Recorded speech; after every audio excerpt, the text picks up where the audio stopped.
Hi. Hey, how you doing? I'm doing good, Kino. How are you? I'm good. So episode 4, here we are. Yes. Yes, and this is the Talking Back to Suicide podcast, which is through the Hold On campaign for suicide prevention.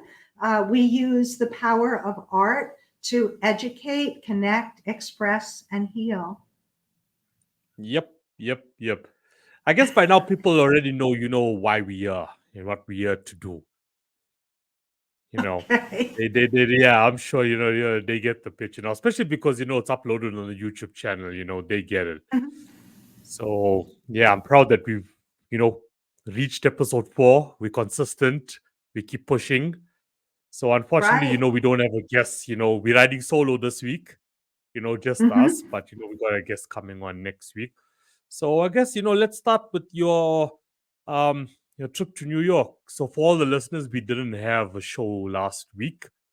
So how was your trip to New York and what's come out of it? Hey, well, my trip to New York. Um, Well, it began at like 3 o'clock in the morning when I woke up, right, in Wow. preparation to get the ride to the Yeah. airport, right? And then the event was taking place in New York at East Islip at the Bayway Art Center. And so the plane flew into JFK. Uh, Airport, and little did I know that it was going to be an hour taxi ride to the to where I was going. But I'll tell you, each time I was taking a taxi or a lift to get to the center, I was sharing all about the Hold On campaign and playing the music, and I have some experiences to share with you about that. So the film festival is called Voices Rising Film Festival. And this film festival especially is about topics related to humanity and well-being and helping each other, whether that be highlighting domestic violence, highlighting um, drug addiction or other difficulties, mental health. There was even a film about being intersex, which is a physical condition, biological physical condition. And there was a guest speaker educating us about what it means to be intersex and what that's like for the person, and also society's misperceptions. So we were, meaning the Hold On campaign, so honored that two of our songs were part of the festival in the category of best lyrics.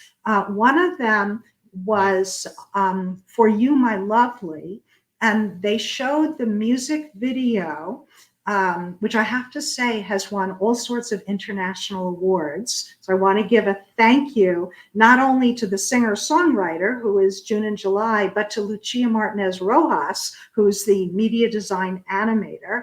That music video was shown on Saturday. And then on Sunday, Annabelle Hodges and her husband Lawrence flew in from Arkansas and because Annabelle gave a live performance of Holding the Heart When It Breaks. And I also want to give a shout out to James Mano and his Jammin' Productions, because he very much had helped with the final performance for the video that Annabelle had done. And he also, did the co-production and the mix and mastering. And it was so great to meet Annabelle and her husband, especially Annabelle. No disrespect to Lawrence. It was great to meet Annabelle because she and I had just known each other online, working together. And so it was just a thrill, to be standing next to her. And then in the sort of question and answer section after the music performances, There was another singer-songwriter that also did a number of songs. We talked about how Holding the Heart When It Breaks, how that song actually came about. And the day before, I had shared how For You, My Lovely was inspired. So it was just great to be at the festival. I met a lot of wonderful people with great hearts, great creativity, and I learned a lot by watching the films. Okay, well, like, firstly, well done to you and the team. Firstly, I think we should give them a clap. Well done for that. That what's it? Holding the heart what's it called? Holding the heart while it So breaks. yes, it's Holding the Heart When It Breaks. Holding the heart when it When it breaks. breaks. That's deep. So That is so deep. that began July 26, 2023. And usually I'm not so good at remembering dates, but I totally remember that date for two reasons. One is on July 26, 2023, in Portland, Oregon, there was an all-day suicide prevention conference. And I went to the conference, and also I had a display table for the first time of the Hold On campaign for suicide prevention. So it was the debut, in my mind, of the campaign. While I was at the conference, I was in a breakout group that was titled, it was about how do you talk to someone who's having suicidal thoughts. And they use the phrase holding space for someone who's having suicidal thoughts. So here I am with my display table, being in the audience or listener, during the conference presentations. Then I come home from the conference and I read of the death of Sinead O'Connor. And in reading of her death, I wondered, as I believe many people wondered, if possibly she had died by suicide, related to her own mental health history, as well as the fact that her son had died by suicide the year before. And she had been posting about missing him, and feeling almost in the netherland, between living and dying, her emotional state. It was very, very many months later when the autopsy results came out, and it ended up that she had not died by suicide. Still, she was a young woman when she died. And what happened was I had been at the conference, participated in that holding space, came home, learned of her death, and learned about her son, which I did not realize that her son, a teenager, had died by suicide. And the very next morning, I wrote a poem that starts off, "How do you hold the heart when it breaks?" And the poem, which was in the form of a lyric, repeatedly is asking that question. The idea of when you feel all love is gone, right? How do you go on? And it also directly asks, how do you go on after the death of your child by suicide? And in the poem, it's changing some of the wording. It's like, how do we hold the heart? How do I hold the heart? And in the course of the lyric, it's repeatedly asking the question, and by the end of it, it has a kind of answer of how you could go on. And it's a very poignant, it's really heartbreakingly beautiful. It talks about, here I am in pain, painting a song with words, because I know what it means to be human. right? And then it talks about the wounds and scars that I have and that I'll never be the same.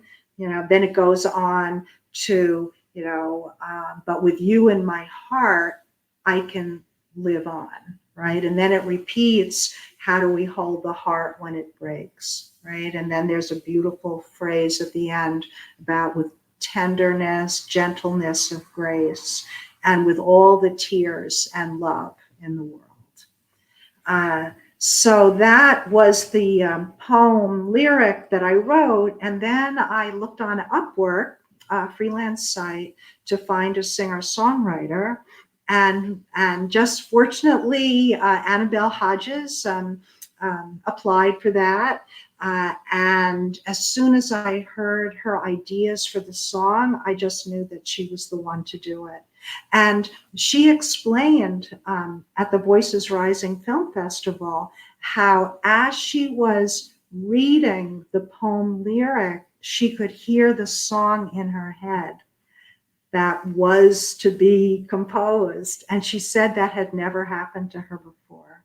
And her voice and the emotion that she puts into it makes all the difference, right? She's really feeling it.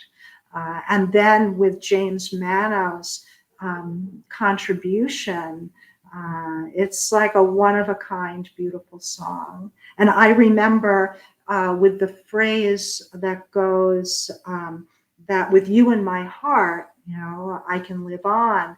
I remember saying to Annabelle, that there needs to be like a pause there, and then like a rush of emotion that goes into I can live on, which also shows the purpose, but also the pain in living on without their loved one.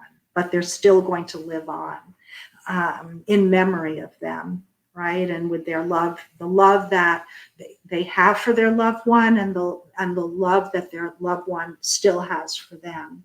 And what is interesting for me as the writer is that, because you wonder, like, where did all those words come from, right? Because when I wrote the poem lyric, the whole thing came out like as an entire piece.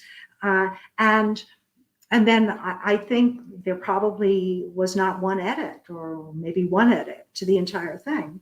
And I look back on that, and within like a week or so before, maybe 2 weeks before, I had found in my home a children's book of, well, in a way, it wasn't for children necessarily. It could be for adults as well. But it was an illustrated book of a poem by E.E. Cummings, which is about the heart within the heart. It's a love poem, and it's like the heart within the heart. And he ends the poem. He's talking about that love, that heart within the heart, is like what's keeping the stars in the sky in their place. It's a very beautiful poem.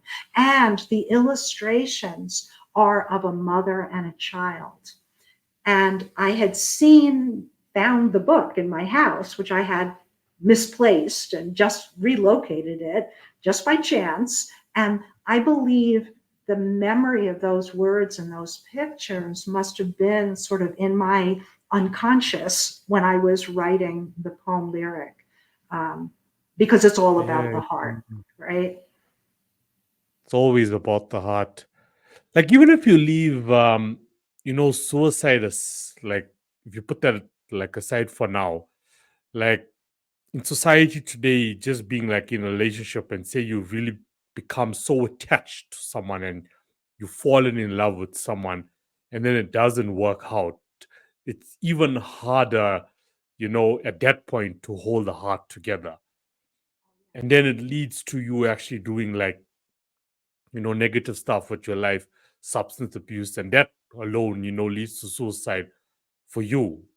It's hard. It's hard to hold the heart together when it's been broken, you know. And as you said, we all human. we have all had our hearts broken at some point in our lives. And it's not easy. It's not easy to, once again, hold that heart together.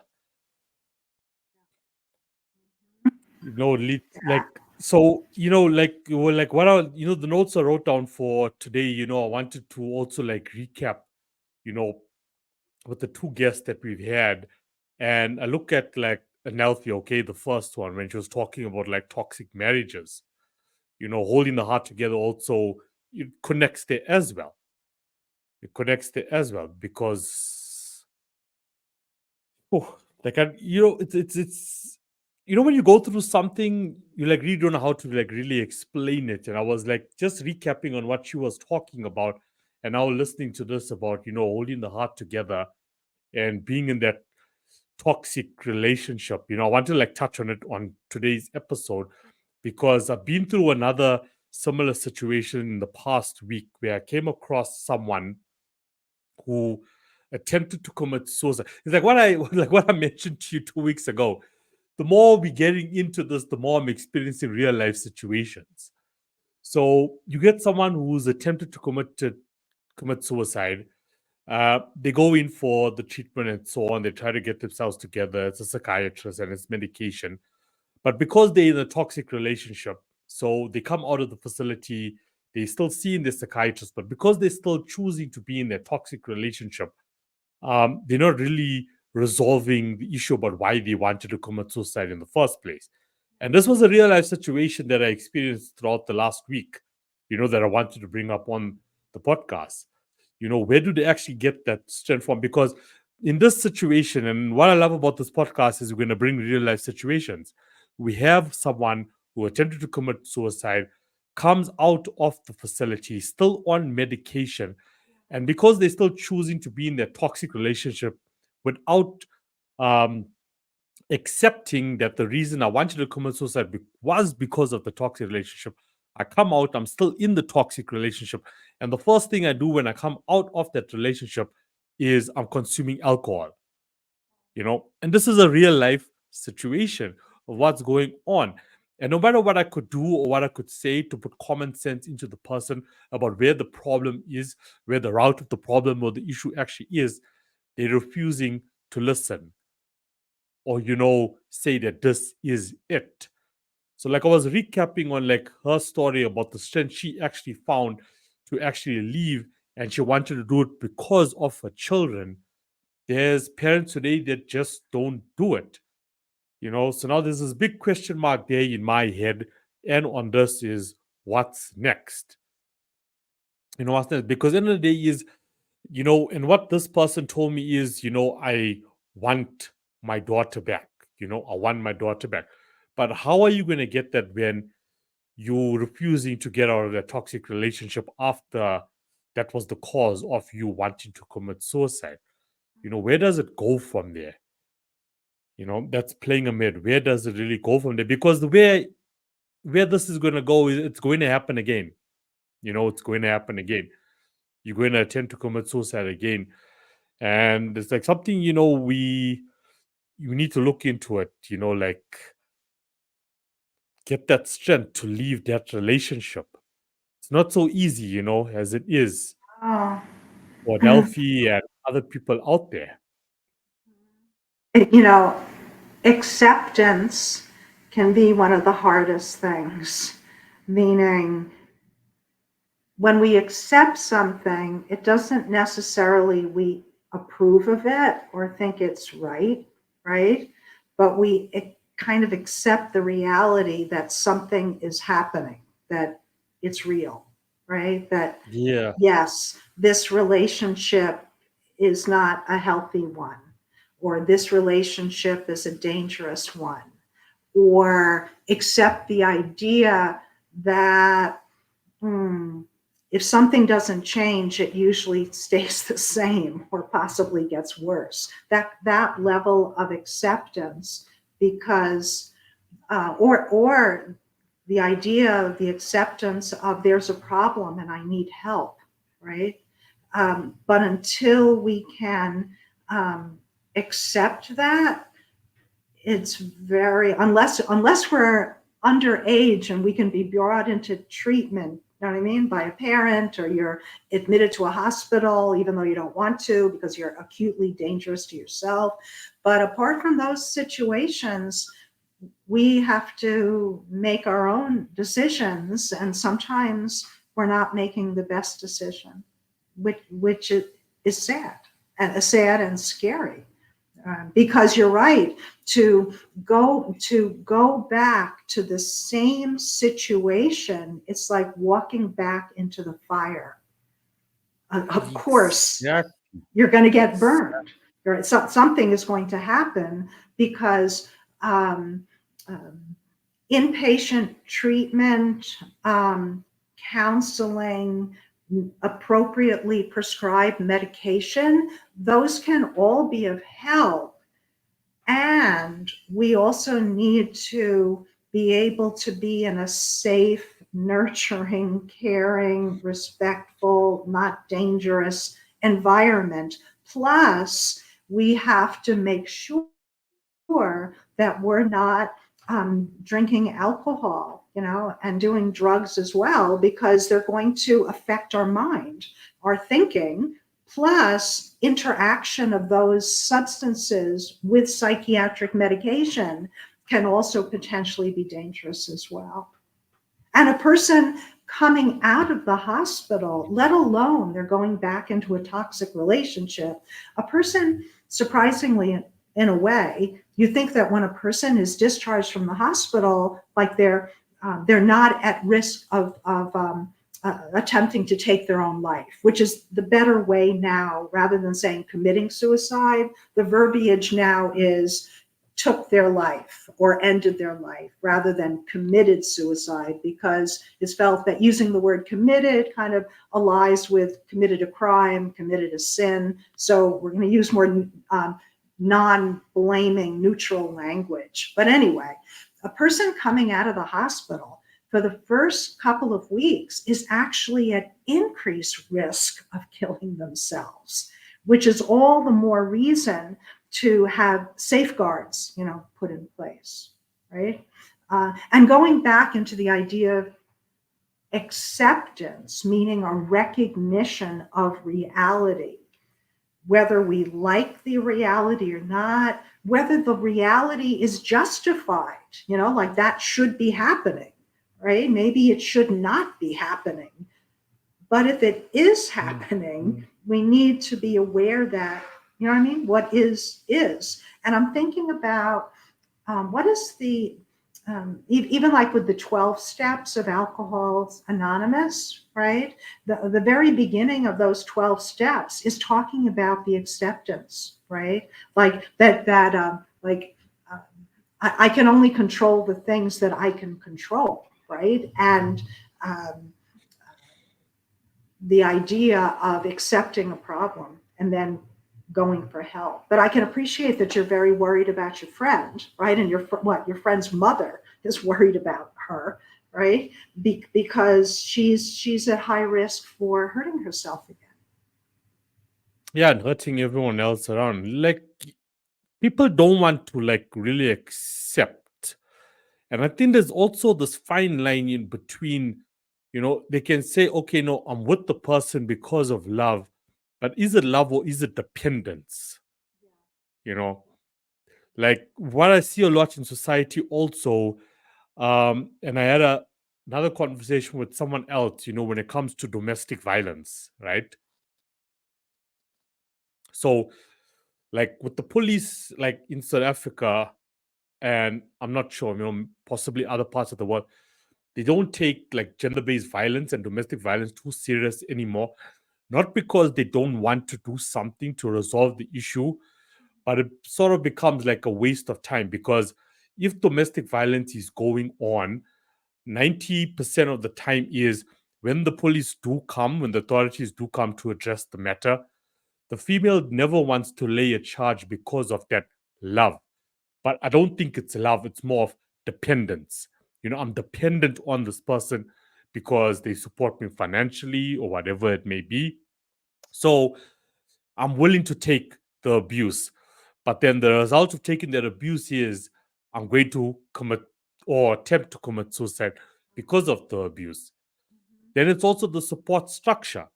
You know, maybe there's no support structure as well, but then there can be a support structure, or there is people that willing to or are willing to assist you, but you don't want to. So even though I've been through this personal experience myself and what I viewed, I see it also happening all the time. There's like a trend, you know, with it.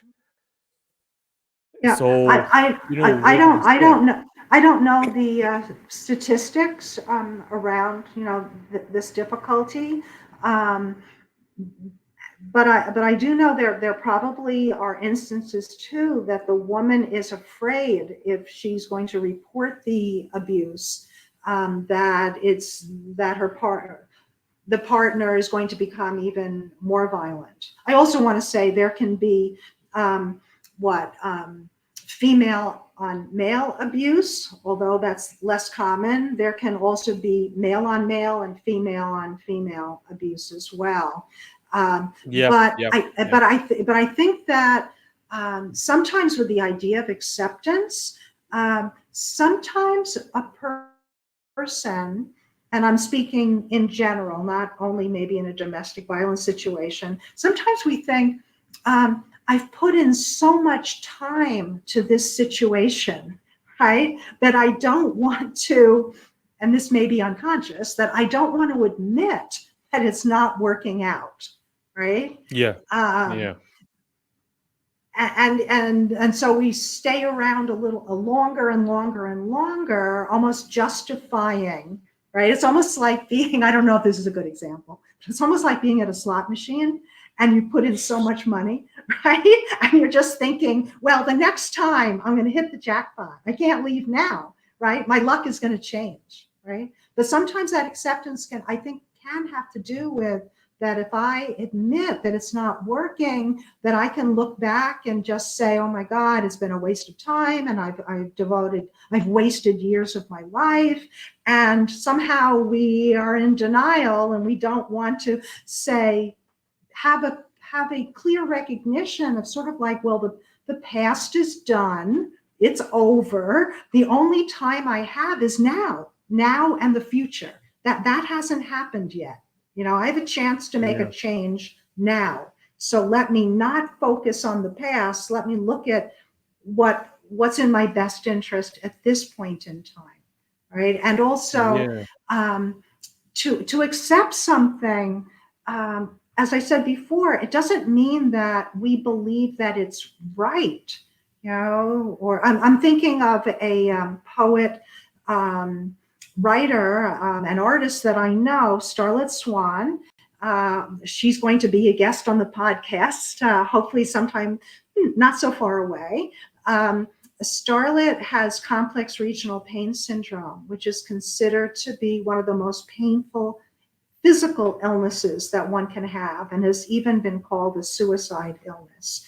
And she wrote a poem called The Marble Block that became, through a collaboration with myself and the animator Lucia Martinez Rojas, the short film Marble Me Free, which I'm so happy to say has won international recognition for what it's saying and the way that it's animated and produced.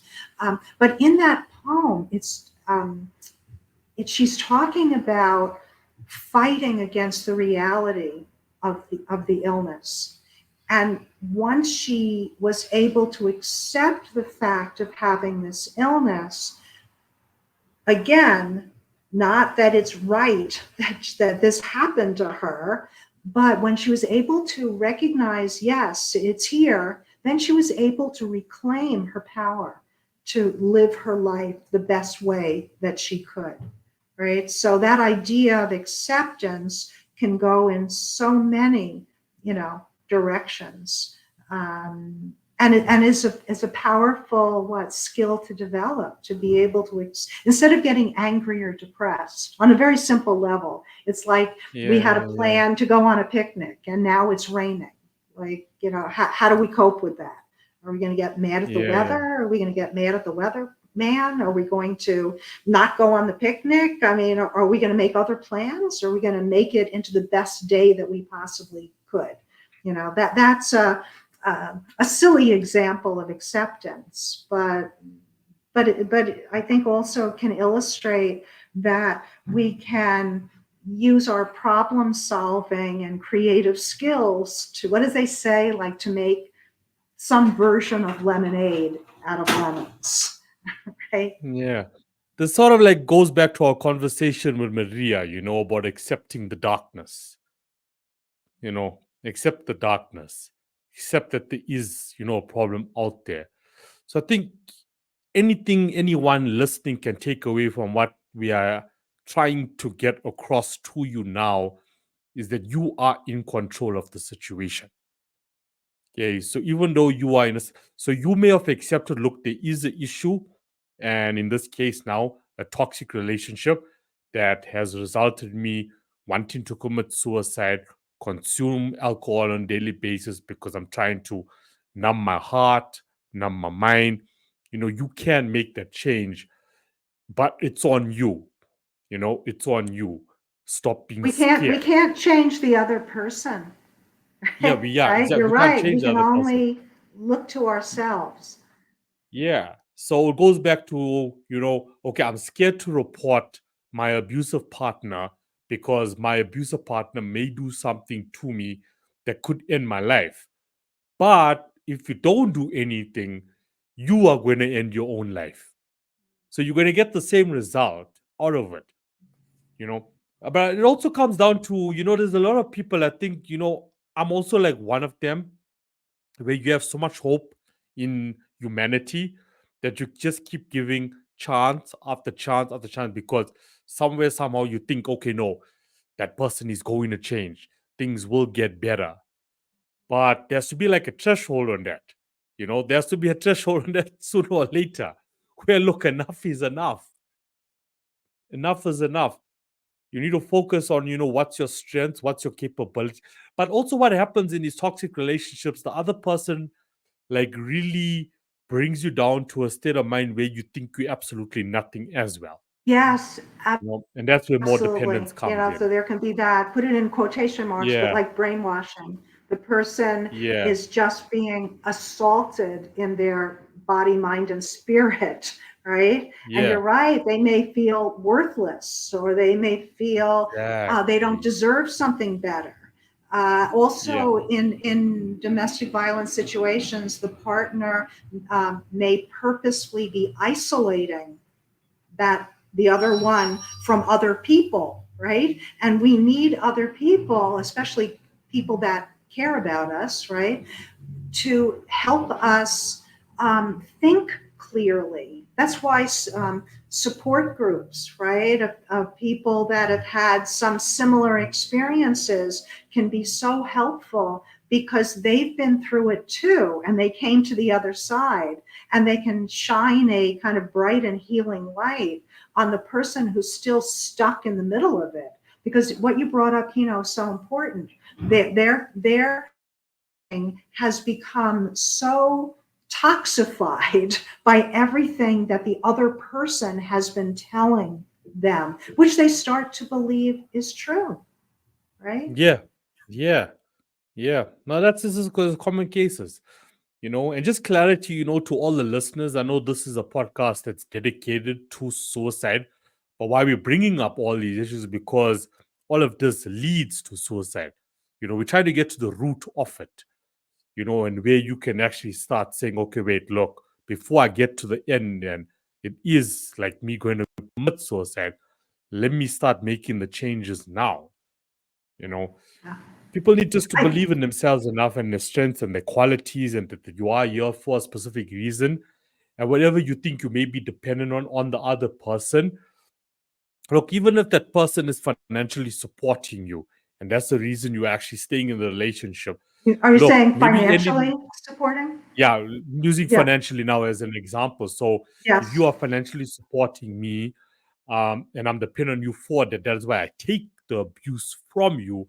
Yeah, okay, cool. When you end the relationship, maybe for the next few months, it's not going to be easy for you financially. But where there's a will, there's a way. You Yes. can make it, yourself. So stop depending on that. And this is just real life situations, that we bring into the show now. Yes. You Yeah. know, where that toxic relationship, abusive relationship will lead to attempted suicide. I'm thinking So back, Kino, what you said before about um, that idea of what the other part of the abusive partner is telling that person to kind of break them down, that mm, sometimes that partner is saying, you're the reason why I'm violent. If you didn't say X, Y, and yeah, Z, I would yeah, not have punched you, threatened you, done all these horrible things because you made me do it. You're the blame. So if you just shape up and yeah, shut up and do what yeah, I want, then we're going to be fine, right? Because you're the cause of my yeah. violence. So But that true. is Yeah, absolutely not true.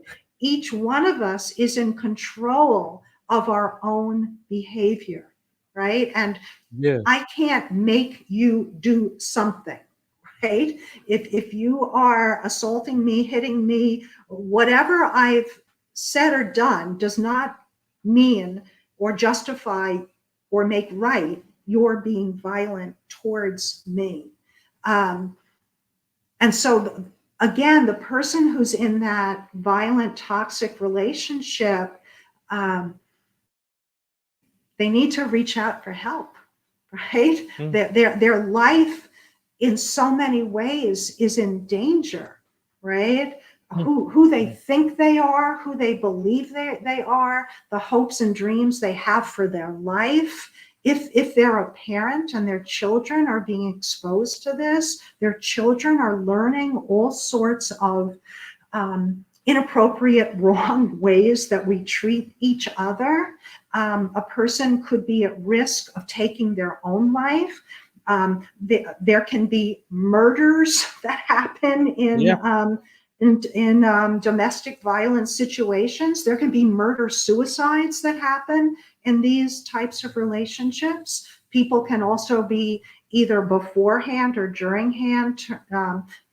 during the relationship turning to drugs and alcohol. Um, it's like the alarm bells need to go off. It's like the house is burning down, need to get out of the house, right? And the yeah, way to get out yeah, of the house is to sometimes it's calling 911 or calling the suicide crisis lifeline, calling a friend, going to a shelter, taking our lives seriously, right? yeah, Sometimes we think, well, that could never happen to me, right? But things yeah, do happen to us, things that we don't want to happen. But if the circumstances are in that direction, if we are in a situation of domestic violence, we're in danger. And I'm not minimizing all the difficulties and the fears of getting out of the relationship because I believe statistically, once a partner announces, I'm leaving this relationship, their risk of being killed or otherwise assaulted increases. So the very fact of saying, I'm leaving, is going to put the person at increased risk. However, I want to say that there are organizations in every country, right, around domestic violence, right, where you can reach out for help. And they're going to advise you on what's the best way to leave the relationship. Many of these organizations have workers that are going to directly communicate with you, meet with you, help you, connect you with other resources that are going to help sustain you once you get out of the relationship. So there's help out there. yeah, Please act in your own best interest, right? You can't listen to your abusive partner. You have to listen to yourself, right? And yeah. for There is those people out also there. who are spiritually inclined, right? God wants you to save your life, right? God does not Yeah, want you to stay in an abusive relationship. yeah. Life wants you. Like the guest that we have coming on next week, that's one thing that they said, life wants you here. These people, I mean, even if you do the basic thing of just calling like the authorities, for example, the authorities will lead you to those organizations. They will ensure that you are safe, that you do have shelter, that you do have food, just to get through that period. So don't be scared to go through that period. Like another component to it is, if you are in an abusive relationship and you've attempted to commit suicide because of that relationship, but then you do decide to finally leave and you go your separate way, don't jump into another relationship straight away without first resolving that trauma from the previous relationship, because you're going to get the same result. Yes. People are also scared of loneliness. So, you need to just learn to just be alone. As hard as it can be, it is not easy, okay? And this I can also talk to, like, speak to from experience. It's not easy during that lonely period to just self-reflect and focus on yourself for a few months, just to get in the right space of mind before jumping into another relationship. Because you're going to be jumping into another relationship, and 9 times out of 10, the next person that you're jumping into a relationship with is no better than the person that you just left. And that person is also going to be coming with their own trauma, and it's just going to lead to disaster. And then once again, sooner or later, end result is one of you is going to be committing suicide, or the one person is going to kill you and commit suicide. That's it. Well, It's there's happening all over. that idea of not jumping into another relationship. Totally agree with you, and developing a relationship with ourselves, right? A loving, caring relationship with ourselves is so important. Yeah, Yes, and also definitely what learn how to I love think this yourself is true for first. all of us. What can I learn from this experience, right? So although it may be, we're thinking, well, that person has all these problems, and maybe they do, right? And I would say certainly they do. If they're a violent person, they have a lot of problems, right, which they need to deal with. But then it becomes, what can I learn from this relationship? Uh, what was the attraction, right, towards that person? Were there any early warning signs that I chose to ignore, right? So if I can look at an experience in terms of what can I learn, that sort of takes us out of our emotional brain, right, and into our thinking brain. And that's going to help us, right? Because there's always something to learn. And if I can learn something, that's going to improve my abilities as a human being, as a problem solver, and it's going to help my ability to be more awake and alert and aware in my next relationship. So I'm bringing my better self, right? I'm growing myself in a positive way through my experiences. I want to also bring up something else, that sometimes we have experiences in life, and when I say we, I'm including myself, where we might feel some embarrassment or shame about the experience that we were in, right? And that may cause us not to tell anybody what's really going on, Yeah. because we're ashamed, and we think that they're going to be angry at us. They're going to think less of us. Maybe they're going to spread gossip about us. And it may hold us back from actually getting the help that we need, because we feel ashamed of ourselves, right? And I'm Yeah. here to say we ought to throw away all shame and blame, right? Silent shame, blame, stigma, because we're all human, right? Thinking of the topic of domestic violence, it occurs internationally across all cultures, all ages, all everything, all economic groups. It may be there are certain populations where maybe it's a little more or maybe a little less, but it's everywhere, right? And I think that if we can just say, okay, I'm human, this is what happened, now I want to take the next step, right? That we can help ourselves, right? And get out of that mindset of, oh, I have to keep this a secret. Because of course the abuser Yeah, wants yeah, it to yeah. be kept a secret, right? Yeah. But shining the truth on something is always the way to make it better. And then Yeah, you'd be yeah. surprised how many people are going to say, thank you so much for being honest, right? You helped me. Right? And the other thing too about, remember talking about the heart and breaking the heart, that the heart can be what's symbolic of that emotional state. But I think a root origin of the word heart can also be, to have heart can also means to have courage, right? Yeah, yeah, yeah.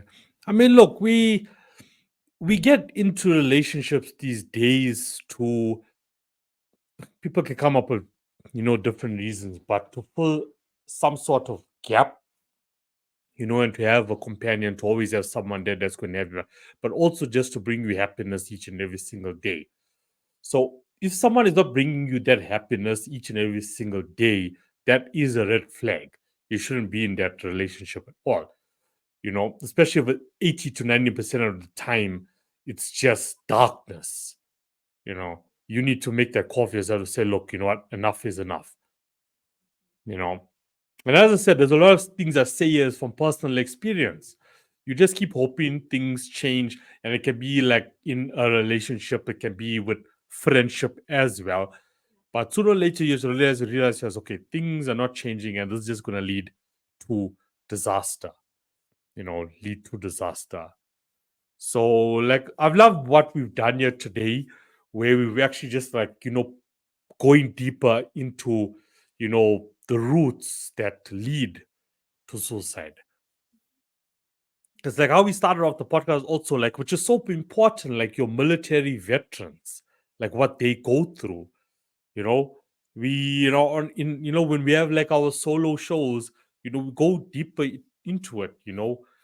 Like when they do come back, like what do they really go through that leads to suicide and mental illness, touching Having on it. those, That's how we Yeah, that's all. It's like, a simple thing is like if I got a headache, I can't just take, but okay, but if say, let's just say I'm having a headache 7 days a week, I can't just take like a pain tablet and it resolves the issue for that moment.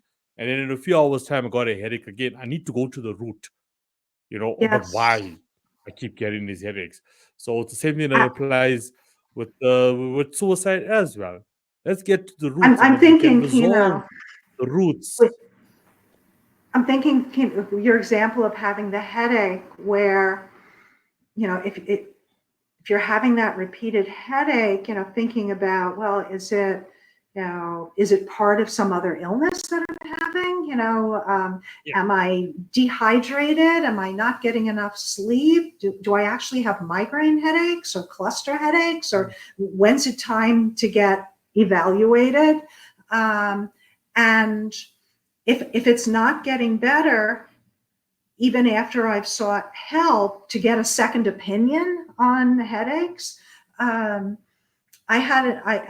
a pediatrician, because before I was a psychiatrist, I was trained in pediatrics and had was board certified in pediatrics, and then turned around and did psychiatry and then child psychiatry. But when I was a pediatrician in training at Bellevue Hospital in New York, I will never forget, and this goes back, I don't know, 40 something years ago or more, a teenage girl who had a bad headache, which was not getting better. And the mother ended up taking her to some doctors, and well, it wasn't diagnosed appropriately. She continued to have a headache, and she ended up having what the family described as like the most severe headache like in the world.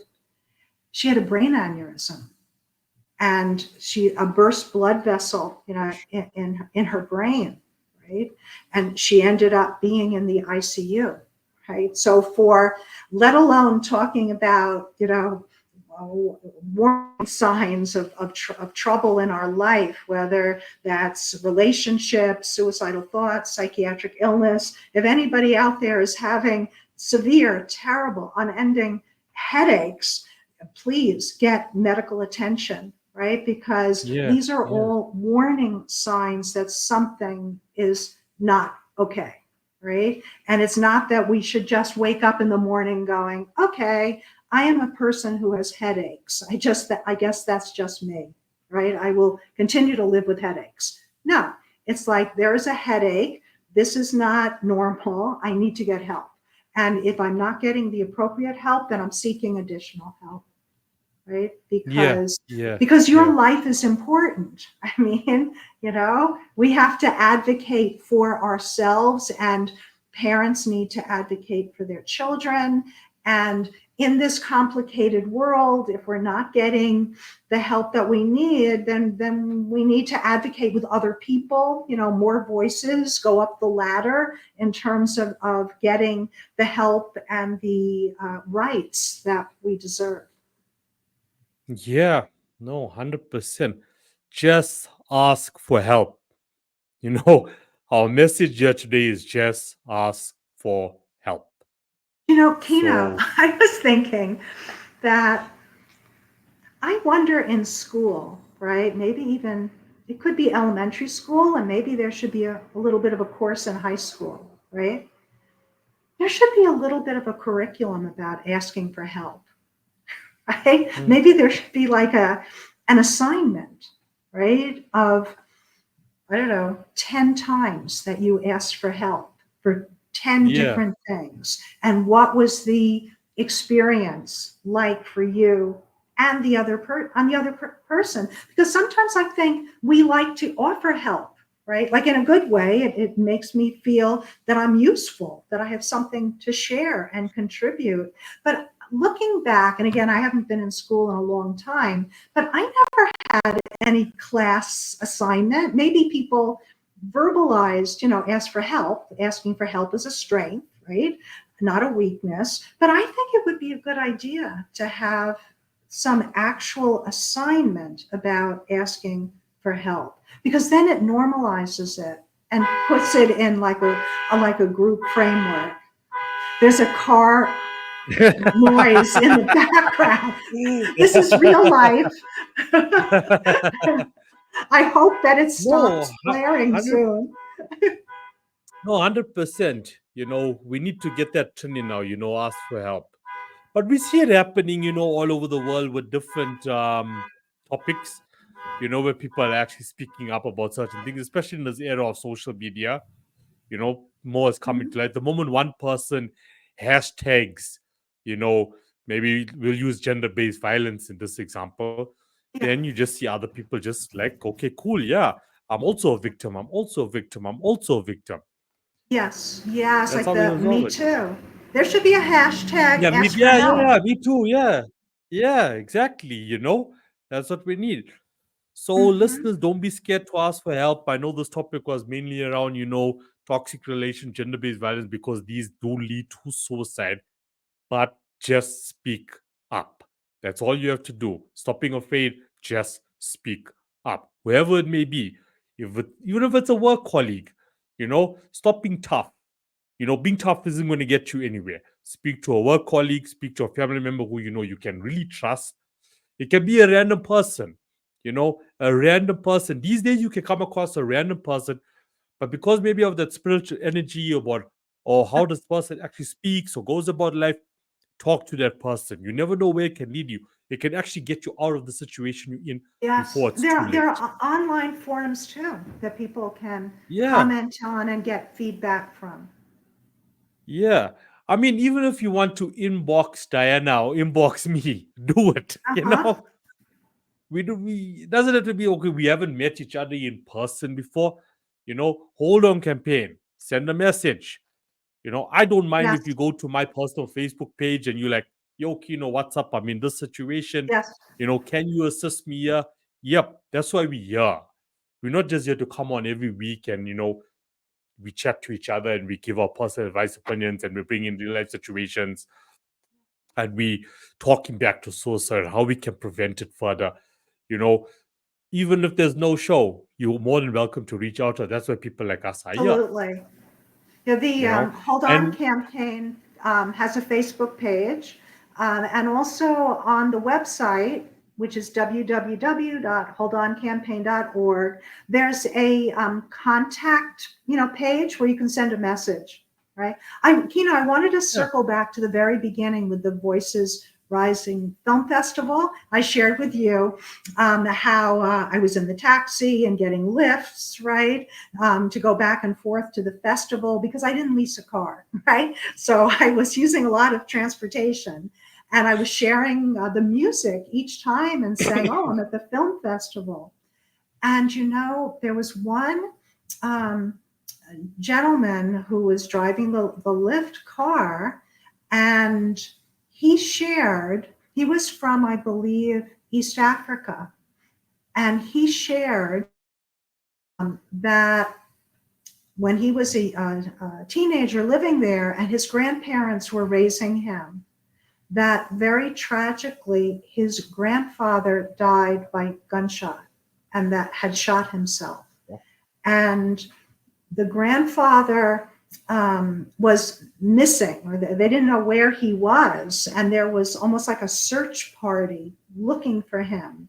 And he at the age of 13 found his grandfather in that condition, and like the terrible tragedy, shock, horror, loss of his grandfather dying that way was still with him, right? And he was a much older man, now, and he was so moved by the music, and felt to share, his own life story, which just also shows you how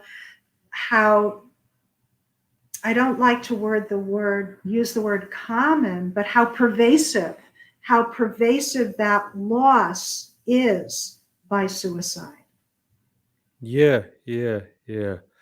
I'm just also thinking about myself. Like, I also use like Uber a lot. And, like when you get in the car and you jump in the front seat, and then, of course now, like I love to start like conversations, Yeah. because I'm not going to sit with you in the car, or even if it's for 10 minutes, and we're not going to say anything to each other. But I mean, the moment someone asks you, okay, like, one of the common questions is, so what do you do? Then you mention what you do. And the Uber driver will be like, oh, okay, that's cool. Can I share something with you? Yeah. And in that 10 minutes or 1 hour, whatever it may be, you may just say something that's going to change that person's life or what that person may be going through at the moment, on any topic. So as humanity as a whole, we all just need to like come together and actually just hear the other person out, even if we don't know them personally, because you could be saving a life. You could be saving a life. Just like what you do with music alone. Here you got someone to openly speak about what happened in their past. That could have just like released so much trauma in the subconscious alone. Yes. And So think about it in that way. I gave him, and I'm his name, and I apologize if I'm not remembering his name exactly right. It was something like when Kumbi, or when Kunbi. In his language, his name means God given, right? And I gave him a Hold On campaign purple bracelet, right? That Hold On, don't give up, call 988, save your life. I gave it to him, and he put it on, and we took pictures together. And I asked him if I could share his photo on the Hold On campaign Facebook page, and he said yes, and he'd be honored to have it there.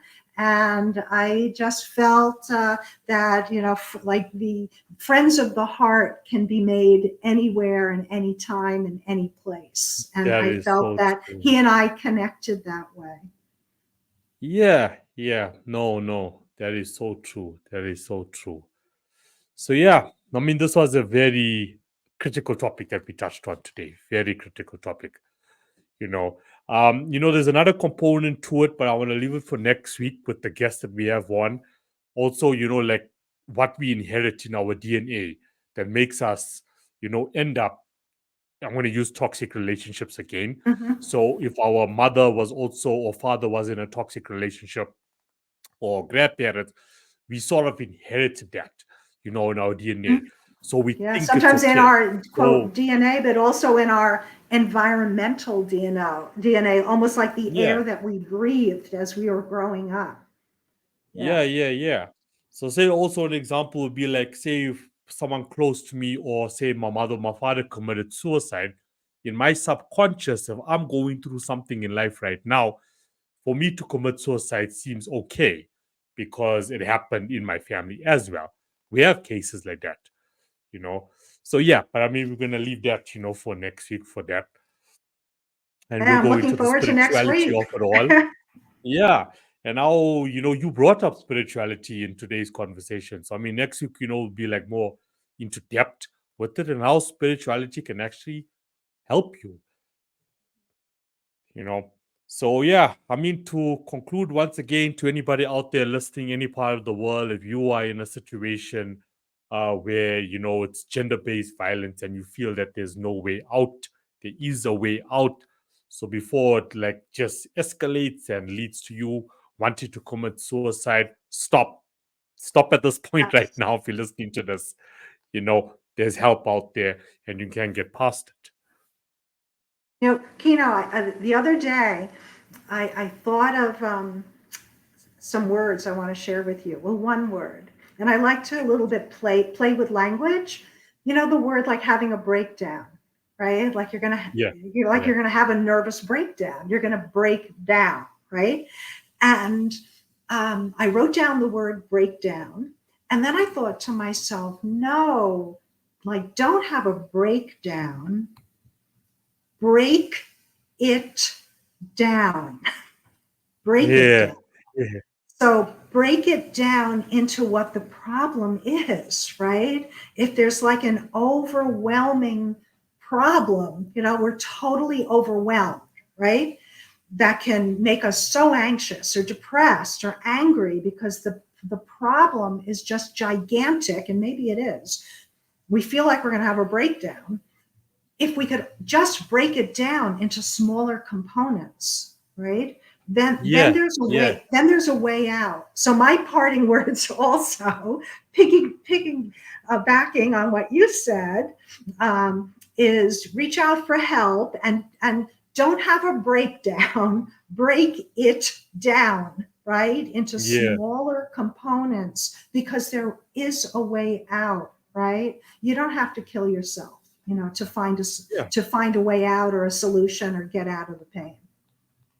100%. It's like quantum think it, same as break it down. Quantum think it.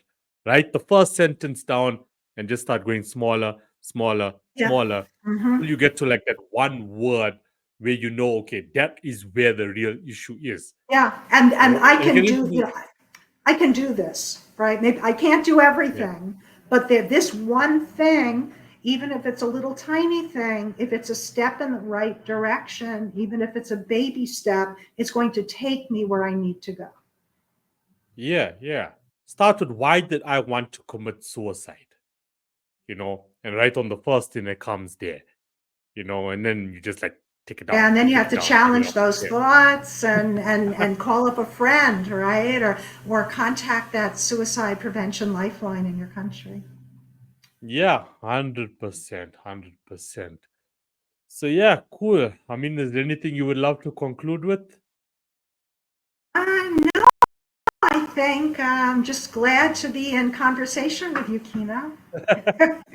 I love how, there's been so many times where we start a conversation, like how we started today when we were doing like our pre-chat, and you're like, I don't think I'll have much to say for an hour, you know? But you'll be surprised, like how we have just quantum thought and discussed, domestic Mhm. violence and how that can actually lead to suicide. The deeper you go into it, look, there's so much to say about the topic. Yeah, because in a But way, what talking about suicide or talking back to suicide, we're really talking about life. yeah, yeah, And that's yeah, a big 100%. topic, life. Yeah, 100%. You're meant to be here. Life wants you to be here. So be here. Show up each day. Do your best. It's not going to be easy. Nobody said it's going to be easy. It's going to hit you, but you're going to learn to just get up and, start hitting back. Okay. See you Okay. next week. Okay. All right. Thanks. Bye. Bye.